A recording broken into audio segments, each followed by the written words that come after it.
question and answer session for about 4 hours. The program started at 10 o'clock, and we were forced to end at 3:30 because the Sahar time, the Sahri during month of Ramadan was just approaching. So he spoke for 5.5 hours. It was one of my longest program in any part of the world. But due to the length of the program, I had to cut short my speech of misconception about Islam, where I said that there are 20 most common questions.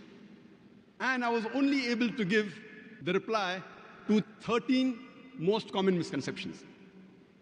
Alhamdulillah, it's a pleasure and honor for me to be invited for the Dubai International Peace Convention and to speak in the final concluding session. So I've decided that before having the open question and answer session, I'll just complete the replies to the 7 pending questions amongst the most common questions.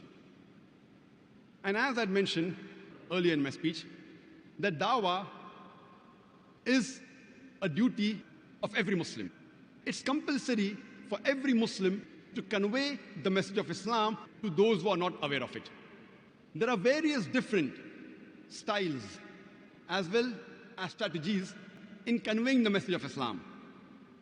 Some of them are less effective, while the others are more effective. The most common methodology used by the Muslims when they speak with non-Muslims is that they say 100 good things about Islam.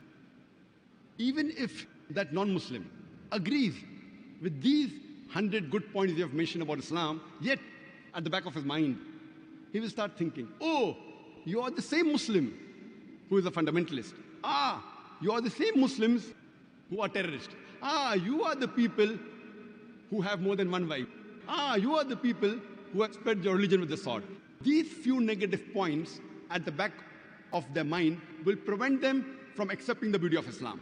So whenever I meet a non-Muslim, the first thing I ask him upfront is, what do you feel is wrong with Islam? With your limited knowledge, whether right or wrong, what do you feel is wrong with Islam? And I make him comfortable that he can ask any question on Islam, he can feel free, he can criticize Islam, he can attack the Quran if he wants. I make him comfortable and ask him, what does he feel is wrong with Islam? And after he's made comfortable, that non-Muslim, he poses about 3 or 4 questions. And in the experience that I have for the past couple of decades, I have come to know that the non-Muslims, they have about 20 most common questions about Islam.